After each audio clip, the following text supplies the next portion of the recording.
Alors, je voulais aujourd'hui souligner qu'on fête cette année le 64e anniversaire de l'égalité femmes-hommes dans notre pays. Ça fait en effet 64 ans que dans notre Constitution, la Constitution française, les femmes et les hommes sont égaux en droit. Pourtant, ça fait des millénaires et depuis 64 ans également que quand on est femme et qu'on se réveille le matin, on sait que dans toute notre vie, on touchera en moyenne à peu près 27% de salaire en moins juste parce qu'on est né femme. On sera amené à faire à peu près 80% des tâches ménagères. On aura la possibilité de rencontrer, d'être victime de violences, puisque 75 000 femmes sont violées chaque année dans notre pays en 2010. Et ces inégalités, c'est un des visages de la France en ce moment. Ces inégalités, évidemment, femmes-hommes, elles heurtent de plein fouet le projet socialiste et les valeurs de la gauche. Et on l'affirme dans l'introduction de ce texte égalité réelle. Nous lutterons sans relâche contre tous les déterminismes, qu'ils soient sociaux, culturels, en fonction de l'origine géographique ou peu importe.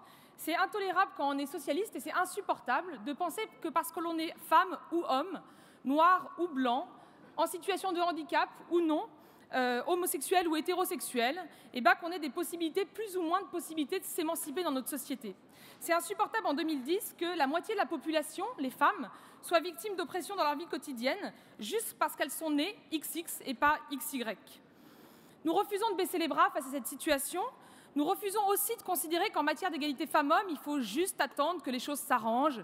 Ça fait quelques millénaires que ça ne va pas bien, quelques dizaines d'années que ça avance un petit peu, et qu'au final, on va finir par y arriver. En 1791, Olympe de Gouges écrivait la Déclaration des droits de la femme et de la citoyenne. Ça fait donc maintenant 200 ans qu'on attend, et franchement, ça suffit, on ne peut plus attendre. Il faut maintenant qu'à travers ce texte, on l'explique bien, et les socialistes s'engagent aujourd'hui à passer de l'égalité formelle à l'égalité réelle, et donc à placer au cœur de leur projet politique l'égalité entre les femmes et les hommes. Alors comment faire? On n'est pas les premiers, évidemment, à essayer. D'abord en prenant des mesures très fortes. En matière de crèche, Valério a rappelé que c'était une des mesures qui avait reçu le plus l'approbation sur les réseaux sociaux, en réduisant les temps partiels qui concernent à 80% les femmes, en faisant respecter la parité au sein de nos instances comme dans les assemblées, et puis en garantissant le droit à disposer de son corps. Chaque année en France, il y a à peu près 5000 femmes qui partent à l'étranger pour avorter, puisque la droite ferme petit à petit tous les centres IVG.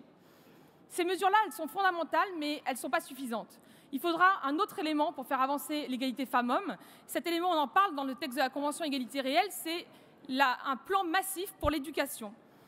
Il faut s'attaquer au mal à la racine. Le mal, c'est quoi? Le mal, c'est le préjugé, le stéréotype, le mécanisme de domination qui empoisonne notre vie quotidienne. La racine, c'est quoi? C'est l'école.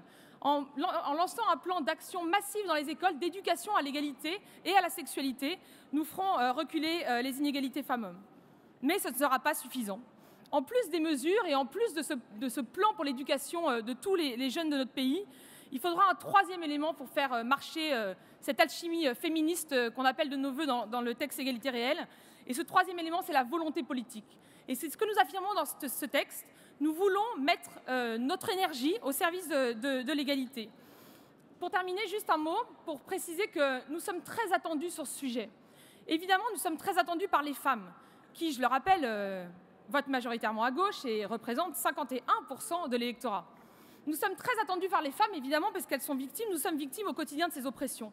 Mais nous ne sommes pas attendus que par les femmes. Nous sommes attendus par toute la société. Parce qu'on le sait bien, quand la moitié de l'humanité est opprimée, c'est le monde entier qui en paye le prix. Je vous remercie.